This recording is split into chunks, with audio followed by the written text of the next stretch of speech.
Hello, hello, je suis ravie de vous retrouver pour cette guidance Oracle Astro des cancers et ascendant cancer pour le mois de janvier 2025. La saison du Capricorne est toujours une saison importante pour vous parce que le Capricorne est votre signe complémentaire et opposé. Donc, il est très important. Le soleil va rentrer en Capricorne le 21 décembre et il va s'installer dans votre maison 7, la maison du couple, des associés, de la relation à votre public si vous êtes un artiste ou à votre clientèle si vous avez un commerce par exemple, mais c'est aussi la maison des procédures et des contrats. Donc, il y aura Mercure en plus positionné dans cette maison du 9 janvier au 28 janvier. Donc ça sera un moment, effectivement, vous pourriez être à même à signer un contrat, à travailler sur un projet nouveau ou à légaliser une relation amoureuse, par exemple, comme un Pacs, un mariage et un certain nombre de documents qui y réfèrent. Nous avons ensuite, à partir du 20 janvier, nous démarrons la saison du Verseau. Elle va se positionner dans votre maison 8, qui est une maison financière, mais qui est aussi la maison de la mort, de la sexualité, de la transformation. C'est une maison très ésotérique, très intuitive. C'est la maison du Scorpion quand même à la base. Et il faut savoir que Pluton est positionné dans cette maison. Il va amener une transformation en profondeur de votre vie, peut-être par des expériences entre guillemets sexuelles avec des personnes. Freud disait que la sexualité vous démontrait notre vraie personnalité. Alors peut-être que sur certaines expériences que vous aurez avec certains partenaires féminins ou masculins, peu importe, vous allez vous découvrir encore plus. C'est une maison qui va amener des transformations sur vos finances. Peut-être allez-vous faire un héritage qui va vous permettre d'accéder à une certaine liberté au niveau de vos finances. Mercure va rentrer dans cette maison à partir du 29 janvier. Vénus y est présent du 1er au 3 janvier. Ça, c'est un positionnement qui est beaucoup plus dans la passion et même dans des passions autodestructrices que dans quelque chose de positif. Ce qui va être intéressant, c'est les allers-retours de Vénus dans le signe du Poisson. Il va faire ça, là sur le mois de janvier, Vénus va s'installer dans le signe du Poisson, dans votre maison 9. C'est un signe ami pour vous. Là, vous pourriez faire une rencontre où vous aurez l'impression d'avoir rencontré votre âme sœur. C'est quelqu'un avec qui vous serez très connecté, avec qui vous aurez les mêmes idées, les mêmes modes de fonctionnement, la même philosophie de vie. Ça peut être quelqu'un qui est d'origine étrangère ou que vous rencontriez en voyage ou dans un environnement différent ou qui a, par exemple, une religion différente ou une spiritualité différente de la vôtre. Vous verrez, lorsque Saturne et Vénus vont se rencontrer, dans les 15 premiers jours de janvier, alors entre le 3 et par exemple, il me semble que c'est autour du 10, je ne suis pas sûre, la conjonction Vénus-Saturne va amener une tournure beaucoup plus sérieuse à vos relations. Peut-être allez-vous rencontrer quelqu'un avec une vraie différence d'âge, quelqu'un qui vous rassure et qui vous apporte de la sagesse. Vous avez le nœud nord, le karma, qui va s'installer en Poisson pendant 1 an et demi à peu près. Là, il va toucher les derniers décans. Il s'installe à 29 degrés, 28 degrés dans cette maison neuve. Les rencontres que vous allez faire, par exemple, si vous changez d'orientation scolaire, si vous voulez vous former dans un truc particulier, même si vous ne comptez pas en faire votre vie professionnelle, c'est quelque chose qui va être intéressant d'examiner de plus près parce qu'il y a une connotation karmique, comme si c'était quelque chose que vous aviez déjà expérimenté dans une autre vie. Neptune est toujours positionné dans votre maison 9 en Poisson. Il a accru votre intuition, vos perceptions extrasensorielles et votre foi. Vous êtes dans une phase quand même où on s'ouvre à énormément de choses spirituelles. Le nœud nord était en Bélier dans votre maison 10 et a pu amener des revirements de situation qui viennent d'autres vies au niveau de vos ambitions. Uranus est dans le signe du Taureau, qui est un signe ami pour vous, maison 11, et il est positionné à 23 degrés. Il sera direct le 31 janvier. Il a pu amener des rencontres très intéressantes de personnes qui vous ont tendu la main, qui vous ont orienté différemment. Des rencontres complètement imprévues, complètement fortuites, mais qui effectivement ont eu leur pesant dans votre avenir. Jupiter est toujours positionné en Gémeaux, dans votre part sombre, c'est-à-dire dans votre maison 12, et c'est vrai que il n'a pas eu son plein potentiel, mais il annonce que vous terminez 12 années et que vous devez travailler psychologiquement. Alors je vais faire une parenthèse. Nombre de Gémeaux, à qui c'est l'année, se plaignent que l'année dernière, en tout cas en 2024, quand Jupiter est passé dans leur signe, ils n'ont eu que des catastrophes. Alors je précise, vous, puisque vous êtes dans cette année où Jupiter est encore dans votre maison 12, avant qu'il soit dans votre signe, si vous ne faites pas le travail de clôturer des choses, de régler vos problèmes administratifs, juridiques, si vous êtes dans un couple qui ne va plus, que vous ne prenez pas de décision, vous le vivrez certainement lorsque Jupiter va passer dans votre signe. Vous n'y échapperez pas. Donc il ne faudra pas après venir vous plaindre que votre année est sabotée. C'est votre procrastination qui va faire que, ou votre peur de l'avenir qui va faire que vous allez avoir un début de votre année pourri. C'est-à-dire que la première étape, plutôt que d'avoir fait, quand c'était en maison 12, comme en numérologie, quand c'est une année 9, de faire le bilan et de régler tout ce qu'il y a à régler, eh bien ça va aller sur votre maison 1 et sur votre année 1, comme on dit, quand Jupiter va démarrer votre année. Et effectivement, vous démarrerez que l'année fin d'année 2025. Et ça sera bien dommage, plutôt que d'en utiliser les bénéfices qui vous donnent un élan de nouveauté. Alors, vous voyez comme vous voulez, Jupiter est dans votre 12, pour le moment il touche le deuxième décan. À vous de faire le bilan de ce qui ne va pas dans votre vie. Jupiter peut être complètement tranchant comme la loi, couper une histoire, régler certaines choses. À vous de voir ce que vous voulez faire. Ce qui va être intéressant aussi, c'est que Mars, actuellement est en Lion. Au moment où je fais cette vidéo, nous sommes en décembre, et il va y être jusqu'au 7 janvier. Ensuite, il va rétrograder, il est déjà en rétrogradation d'ailleurs, mais il va rentrer en Cancer. Donc, dans votre maison 1, il va vous donner un coup de boost. C'est peut-être là que vous prendrez des décisions cruciales pour votre vie, et tant mieux. Cependant, il va toucher surtout que les derniers décans du Cancer, le troisième décan, pas tous les décans.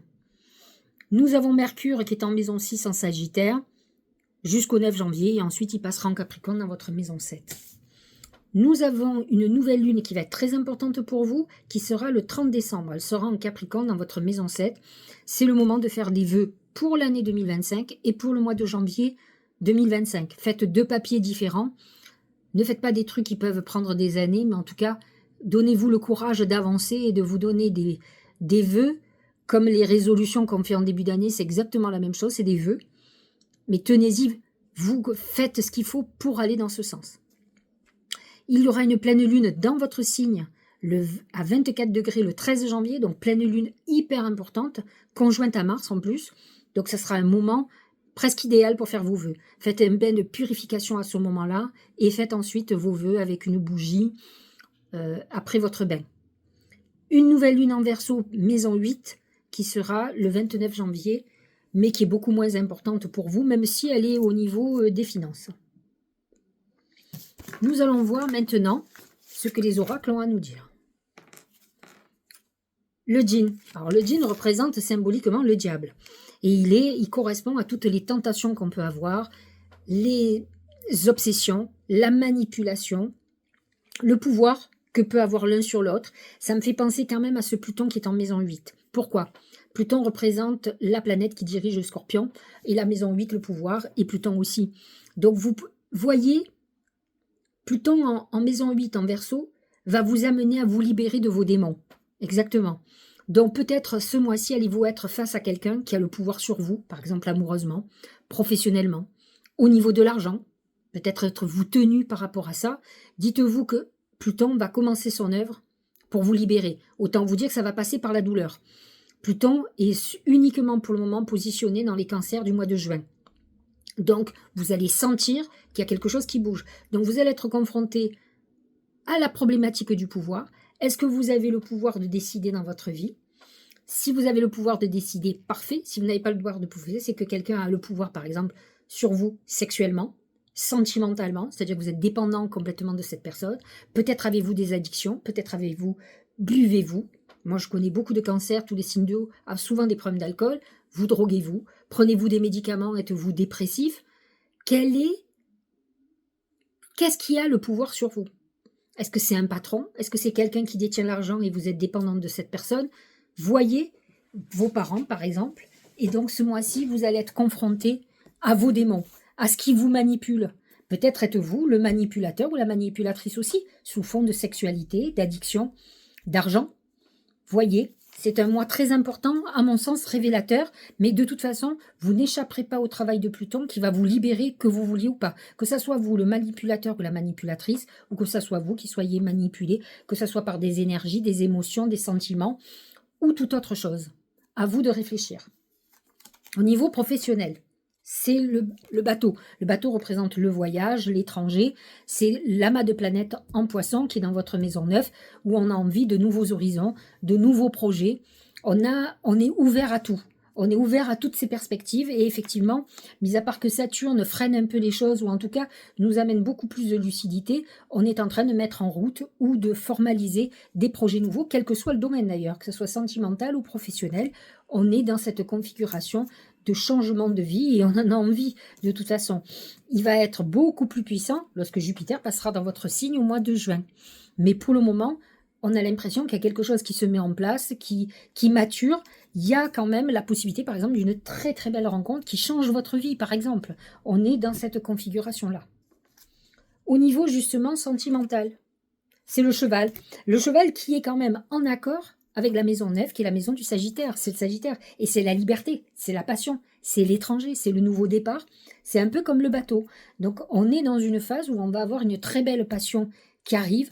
Peut-être que c'est une passion qui est extra-conjugale et donc vous aurez besoin de vous libérer. En tout cas, c'est ce qui va être, ce qui va en découler, le besoin de se libérer. Si c'est ça et que vous étiez malheureux ou malheureuse, tant mieux.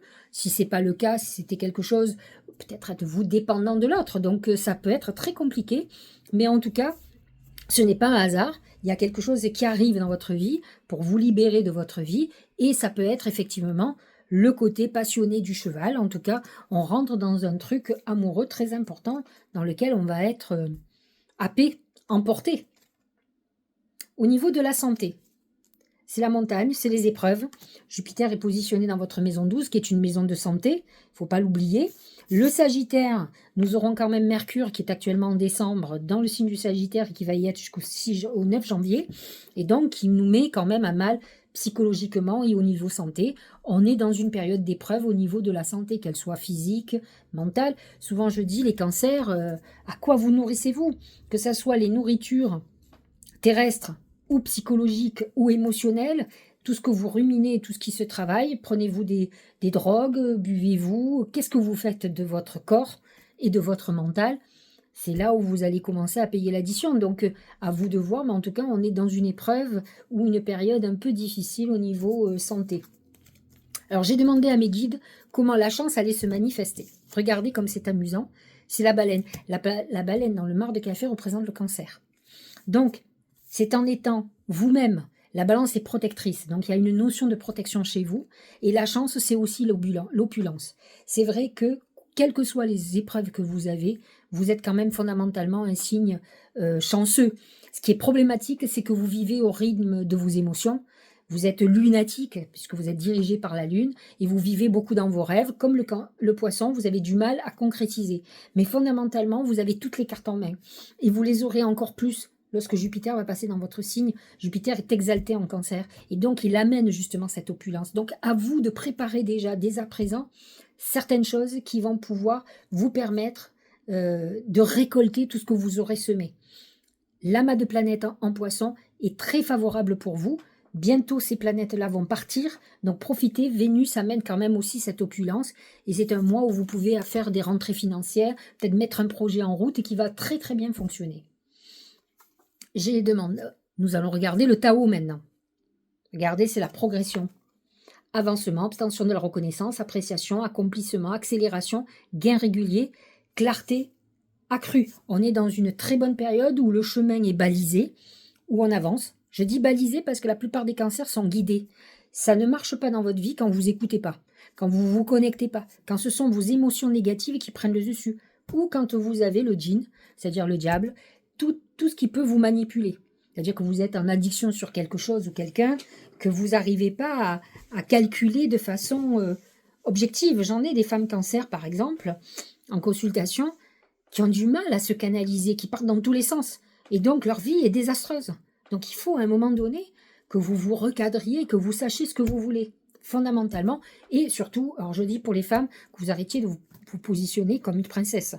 Alors, on est princesse de personne. C'est-à-dire qu'à un moment donné, vos caprices, plus personne ne va les supporter. Donc faites très attention, c'est un signe capricieux. Allez, regardons la suite. Regardez comme c'est beau, c'est l'amour. Reconnaissez toutes les personnes formidables qui vous entourent. Bah, vous d'abord, aimez-vous déjà. Il faut s'aimer. Vous avez certainement des personnes autour de vous qui vous aiment. Vénus est en poisson, donc ça vous apporte quand même des gens qui vous apprécient, qui peuvent être dans la bienveillance pour vous. Vous êtes dans une époque où on rencontre des personnes qui sont formidables et qui vont vous montrer ce que c'est que le sentimental. Si effectivement vous êtes dans une relation toxique, regardez les gens qui vous aiment autour de vous et vous allez comprendre ce que c'est le vrai amour. C'est jamais dans l'autodestruction. Vous êtes peut-être dans une passion qui vous fait du mal. Il faut sortir de choses toxiques. Il faut être dans des choses, surtout qu'un cancer, il a besoin de douceur. On a tous envie de passion, mais pas de se trouver détérioré derrière. Donc réfléchissez bien. Regardez. La voie positive, bah oui. Vous hissez sur le plan de la création illimitée, emprunte la voie du positif. La créativité. Vous êtes très connecté, donc vous avez des idées. Vous avez une vision créative, de toute façon, comme beaucoup de cancers, de poissons. Il y a un côté dans le signe d'eau qui va avec la spiritualité et l'intuition et l'inspiration. Donc vous êtes des gens inspirés. Lorsque vous vous détournez de ce côté créatif, eh bien votre vie devient compliquée. C'est-à-dire qu'elle va être... Vous savez, la problématique du cancer, c'est ses émotions. Si des personnes suscitent des émotions chez vous et qu'à un moment donné, elles prennent le contrôle de ces émotions, vous allez perdre votre âme et votre chemin. Donc vous allez être égaré et vous allez être avec des hauts et des bas et des dépressions. À partir du moment où vous restez vous-même, on peut avoir, mais garder aussi sa tête, et que tout ce qui est émotion va partir sur la création. C'est-à-dire que vous allez être artiste, vous allez écrire, vous allez faire de la voyance, pourquoi pas faire des soins. C'est très cancer, ça. Vous pouvez faire de la pâtisserie aussi, ils aiment la nourriture. Beaucoup sont dans l'architecture, dans la décoration, les cancers et ascendants cancer. Eh bien, si vous continuez à créer, c'est vos émotions positives qui vont prendre le dessus. Même si vous êtes avec quelqu'un de toxique, à un moment donné, ce positif, vous faisant tellement de bien, va vous permettre de vous guérir et de vous sortir de ces problèmes addictifs. Donc réfléchissez bien. Allez, si vous êtes dans une situation compliquée avec quelqu'un, que ce soit professionnel ou personnel, orientez-vous, faites des choses chez vous, de créatifs qui vous prennent du temps, qui vous inspirent. Ça va vous permettre de vous rééquilibrer intérieurement et de pouvoir prendre les bonnes décisions, vous verrez. Alors je crois que ça touche beaucoup de monde, mais beaucoup plus des gens comme vous qui ont du mal à gérer leurs émotions. Alors, j'ai expliqué que j'ai un peu changé notre manière de travailler. En tout cas, j'ai utilisé cette fois-ci 2 oracles supplémentaires qui viennent des créations de Dorine Berthu. Elle est concentrée sur les anges. Et donc, j'ai tiré sur deux jeux différents ce que les guides ont à vous dire, vous qui êtes si connectés. Le premier, c'est printemps. Vos désirs se manifestent pleinement à l'éclosion des fleurs. C'est-à-dire que là, tout ce que vous êtes en train de mettre en route et les projets que vous aurez vont éclore au printemps. C'est un très beau message, ça veut dire que, ok, janvier, mais à partir du printemps, vous allez voir, les portes vont s'ouvrir. J'ai presque envie de dire presque l'été. Et effectivement, le 10 juin, Jupiter va passer dans votre signe. Effectivement, on sera encore au printemps. Mais on sera à la fin du printemps. Mais vous allez le sentir. Au plus on va s'approcher, au plus vous allez sentir que quelque chose pousse derrière. Dernier message, des relations profitables. C'est ce que je vous disais. Nous avons Uranus en maison 11 et qui est toutes ces planètes en poisson qui sont là pour vous, qui vous aident, qui vous protègent, qui font que vous avez des personnes qui vont croiser votre route, qui vont vous aider. Et en plus, je vous l'ai dit, il y a une connexion intéressante avec Neptune en poisson en maison 9, de vos guides, de choses. À vous d'arriver à vous apaiser intérieurement pour pouvoir vous connecter et avoir la vision juste. Parce que vos peurs qui prennent le dessus vous empêchent cette connexion. Ou en tout cas, je vous empêche d'avoir les messages rassurants de vos guides. Peut-être que pour le moment, vous allez sur un chemin qui n'est pas le bon. Vous êtes égaré, c'est ce que je disais tout à l'heure. Mais à vous de retrouver votre chemin. En tout cas, il est très intéressant de vous dire, et c'est ce que je vous disais tout à l'heure avec Uranus en maison 11, que vous allez avoir ce mois-ci déjà des rencontres de personnes complètement fortuites qui vont vous éclairer, qui vont vous illuminer, qui vont vous me faire montrer la vérité. J'espère par exemple que cette vidéo peut-être va être un des signes que vous attendez, qui va être un déclencheur. Alors c'est très prétentieux de ma part, mais effectivement, dans ma vie, et heureusement, j'ai été une personne importante pour certaines personnes qui m'ont consulté. J'ai été un déclencheur, une prise de conscience. Et donc, je suis là pour vous éclairer votre chemin. Alors, effectivement, quand on le fait sur le net, c'est beaucoup plus global, mais ça aura une résonance pour certains d'entre vous et d'autres diront, ben non, ça ne correspond pas trop. Mais ceux à qui ça correspondra, peut-être qu'ils vont faire des prises de conscience. J'ai déjà eu des messages comme ça sur ma chaîne YouTube et ça me nourrit, c'est ça qui me nourrit, qui me fait du bien, qui fait que je suis sur la bonne voie dans ma mission d'âme. À vous de rencontrer les bonnes personnes qui vont vous éclairer et qui vont faire des prises de conscience et pouvoir décider de choses nouvelles dans votre vie, en tout cas pour votre meilleur, votre bien. Voilà, j'espère que cette guidance vous aura éclairé justement. Je vous souhaite un très bon mois de janvier. Je ne vous souhaite pas vos vœux parce qu'au moment où vous allez écouter cette vidéo, nous serons encore en décembre. Je referai une petite vidéo pour vous souhaiter mes vœux et j'espère que cette fois-ci, je pourrai être maquillée. Je suis à la fin de mon zona, mais j'ai encore des douleurs et j'hésite encore à me maquiller pour être honnête avec vous, même si vous vous en foutez. Même ça me fait plaisir de le dire. Je vous embrasse et je vous dis à très bientôt.